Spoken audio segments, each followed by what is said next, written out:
റിഫായി മാലങ്ങൾ എടുത്ത രണ്ടുപേരും ഞാൻ പാടാം. കഴിഞ്ഞ നമ്മൾ മുഹിയത്തിമാല പാടിയല്ലോ. അതിൽ കാണാ, സ്വർഗം എനക്കും എൻ വയ്യാൽ തുടർന്നോർക്കും സുഖത്തോടെ തന്നാൽ ഇറങ്ങാം ഞാനെന്നോവർ. സോഷ്യൽ മീഡിയ യുഗത്തിൽ പറയാൻ പറ്റുമോ? അതായത് മഹാനരായ റിഫായി ശൈഖ് റളിയല്ലാഹുവിന്റെ ഉമ്മക്ക് പ്രസവവേദന വന്നു, പ്രസവിക്കാൻ നേരായി.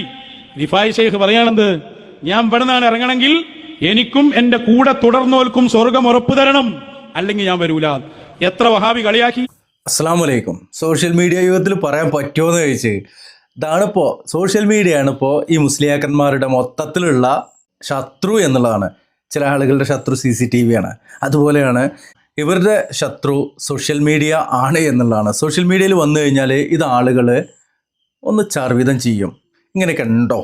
പരിശുദ്ധ ഖുർആനിൽ അല്ലാഹ് എന്താ പറഞ്ഞത്? സ്വഹീഹായ ഹദീസിൽ അള്ളാൻ്റെ റസൂൽ എന്തേ പറഞ്ഞ് എന്ന് ആളുകൾ പരിശോധിക്കും. അപ്പോൾ ചങ്ങായിമാരെ, നിങ്ങൾ നോണയാണ് ഈ പറയണേ എന്നുള്ളത് വലിയ കിതാബോധി പരിചയമില്ലാത്ത ഈ സാധുവിനെ പോലെയുള്ള ആളുകളൊക്കെ ഇരുന്ന് അത് പറയും. ഇതാണ് യാഥാർത്ഥ്യം. അപ്പോൾ അവിടെ പറഞ്ഞത് എന്താണ്? ഇവരുടെ ഷെയ്ഖായ റിഫായി ഷെയ്ഖ് മൂപ്പരുടെ മൂപ്പരിങ്ങനെ വയറ്റിൽ ഇങ്ങനെ ഗർഭിണിയായിട്ട് ഇങ്ങനെ നടക്കുന്ന സമയത്ത് കുഞ്ഞു റിഫായി എവിടെ ഇരിക്കുന്നത്? ഉമ്മാൻ്റെ വയറ്റിൻ്റെ ഉള്ളിലാണ്.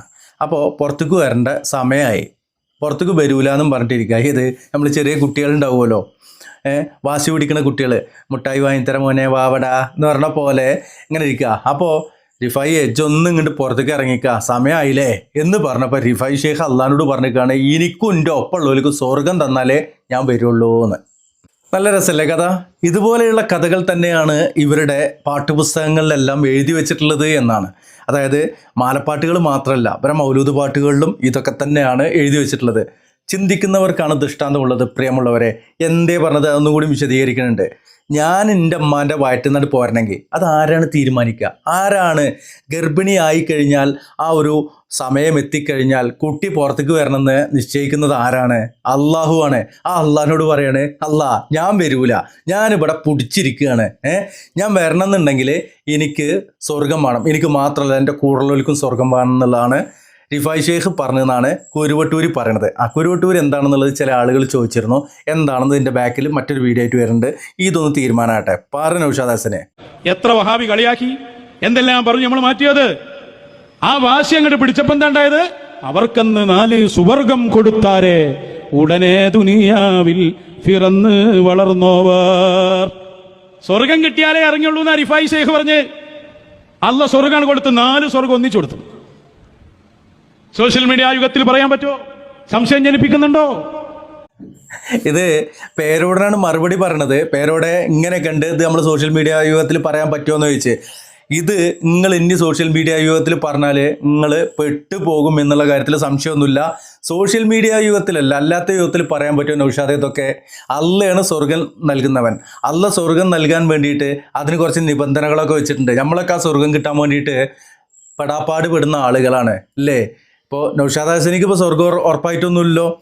റിഫായി ഷെയ്ഖ് പറയാണ്, ഞാൻ ഇവിടുന്നായിട്ട് പുറത്തേക്ക് വരണമെങ്കിൽ, ഇത് ഉമ്മാൻ്റെ വയറ്റിൽ നിന്നായിട്ട് പുറത്തേക്ക് വരണം എന്നുണ്ടെങ്കിൽ റിഫായി ഷെയ്ഖിനെ അവർക്ക് അറിയായിരുന്നോ? ഇവിടുന്നായിട്ട് പുറത്തേക്ക് പോകേണ്ടതുണ്ട്, അതോ അള്ളാഹ് കൊണ്ടല്ലാണോ? അപ്പോൾ അള്ളാഹുവിനെ കുറ്റം പറയുന്ന രൂപത്തിലേക്ക് അള്ളാഹുവിൻ്റെ പ്രവാചകന്മാർ, അള്ളാഹുവിൻ്റെ ഔലിയാക്കളെയൊക്കെ വളരെ മോശമായിട്ട് ചിത്രീകരിച്ചിട്ട് എന്താണ് നിങ്ങൾക്ക് ലഭിക്കുന്നത്? ഇതിന് നിങ്ങൾ ആരെടുത്താണ് കരാറ് ഒപ്പിട്ടിട്ടുള്ളത്? ആർക്ക് വേണ്ടിയാണ് നിങ്ങൾ തലയെക്കെട്ടും കെട്ടിയിട്ട് ഇറങ്ങിയിട്ടുള്ളത്?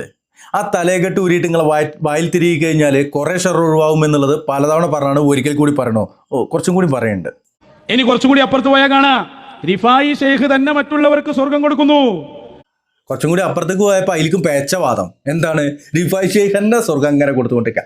നേരത്തെ ഉമ്മാൻ്റെ വയറ്റിൽ നിന്ന് ഇറങ്ങണമെങ്കിൽ എനിക്ക് അള്ളാഹ് സ്വർഗം തന്നാലേ ഞാൻ പുറത്തിറങ്ങുള്ളൂ എന്ന് പറഞ്ഞ റിഫായി ഷെയ്ഖ് ഇപ്പോൾ സ്വർഗം അങ്ങനെ കൊടുത്തുകൊണ്ടിരിക്കുക. എന്താണ് ഇപ്പോൾ സ്വർഗം എന്ന് പറഞ്ഞാൽ നൗഷാദേ? റിഫായി ഷെയ്ഖിന് കൊടുക്കാൻ പറ്റുന്ന സ്വർഗം എന്ന് പറഞ്ഞാൽ എന്താ? പൂഴിമണ്ണ് വാരിയിട്ട് എന്നാ സ്വർഗം എന്ന് പറഞ്ഞ മാതിരി കൊടുക്കുക. ഇത് എഴുതിയോനോ പീരാന്താണ്? ഇത് പാടിയടക്കുന്ന അണക്കും പീരാന്താണോ? അതെന്താണെന്നുള്ളത് മറ്റൊരു വീഡിയോയിൽ വരുന്നുണ്ട്. പറയാം. ഇസ്മായിൽ എന്നോരിൽ ചോദിച്ചോരു തോഫ് ആയ വിലക്ക് തരുമോന്ന് കേട്ടോവർ, ദുനിയാവിലുള്ള മുതലെന്നിൽ വേണ്ടാന്ന് ദുഷ്കമായി 4 സുവർഗം കൊടുത്തോവർ. ഇസ്മായിൽ എന്നവർക്കല്ലേ ഒരു തോട്ടം വാങ്ങി പകരം കൊടുത്തത് സ്വർഗമാണ്. മഹാനരായ അഹ്മദുൽ കബീർ ദിഫാഇ അവിടെ തക്ബീറൊക്കെ വിളിക്കുന്നുണ്ട് തക്ബീർ തൊഴിലാളികൾ. എന്താണ് ഒരു തോട്ടത്തിന് പകരം കൊടുത്തിരിക്കുന്നത് സ്വർഗ്ഗാണെന്നാ പറഞ്ഞത്. ഇവര് സ്വർഗം കച്ചവടം ചെയ്യുകയാണേ. നൗഷാദ് ഹസനിയെ ഇത് എഴുതി വെച്ചവന് പിരാന്തായിരുന്നു, വട്ടനായിരുന്നു, പൊട്ടനായിരുന്നു. ആ എഴുതിയത് എടുത്തിട്ട് നടക്കണ ഇങ്ങടെയൊക്കെ അവസ്ഥ എന്താണ്? ഒന്ന് ആ കണ്ണാടിയിലേക്ക് നോക്കിയിട്ട് ഒന്ന് ചോദിച്ചാൽ നൗഷാദെ, ആ ചുമരുമ നിന്നിട്ടൊന്ന് വരഞ്ഞോക്കാം, എത്രയെങ്ങാനും നീളം മണ്ണൊണ്ടിച്ച് അല്ലേ? എന്നിട്ടാണ് ഈ പിരാന്തും പറഞ്ഞുകൊണ്ടിരിക്കുന്നത്. ഇത് സോഷ്യൽ മീഡിയ യുഗത്തിൽ പറയാൻ പറ്റുമോ എന്നാണ് ചോദിക്കണത്. എഴുതി വെച്ചവന് പിരാന്തായിരുന്നു, പൊട്ടനായിരുന്നു, വട്ടനായിരുന്നു, അതല്ലേ ഇപ്പൊ പറയേണ്ടത് അല്ലേ? അല്ലാതെ സോഷ്യൽ മീഡിയ യുഗത്തിലും ഞാനിത് പറയും, നിങ്ങൾ പറയണ്ടെന്ന് പറഞ്ഞാലും ഞാൻ പറയുന്നു പറഞ്ഞിട്ട് പറയാണിപ്പത്. കുറച്ചും കൂടി ഉണ്ട്, എന്തോ പറയണ്ട, കേൾക്കാം. എങ്ങനെയുണ്ട്? അംഗീകരിക്കാൻ കഴിയുന്നുണ്ടോ? അപ്പൊ ഇതൊക്കെ ലോകത്ത് മഹാനായ മടവൂർ ശൈഖുനയും അവരുടെ മുമ്പ് ജീവിച്ച മുഴുവൻ മഹാന്മാരും അവരുടേതായ സംഭവങ്ങളിലൊക്കെയും എഴുതി വെച്ചതാ.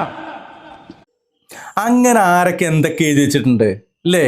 പല ആളുകളും പറഞ്ഞിട്ടുണ്ട് ഞാൻ ഇന്ത്യയുടെ പ്രസിഡന്റാണ്, പ്രധാനമന്ത്രിയാണെന്നൊക്കെ പറഞ്ഞിട്ടുള്ള നടന്നിരുന്ന ആളുകളുണ്ട് അല്ലേ? അപ്പോൾ അങ്കമാലിയത്തെ പ്രധാനമന്ത്രിയൊക്കെ ഉണ്ടായിരുന്ന നാടാണിത് എന്നുള്ളത് മനസ്സിലാക്കുക.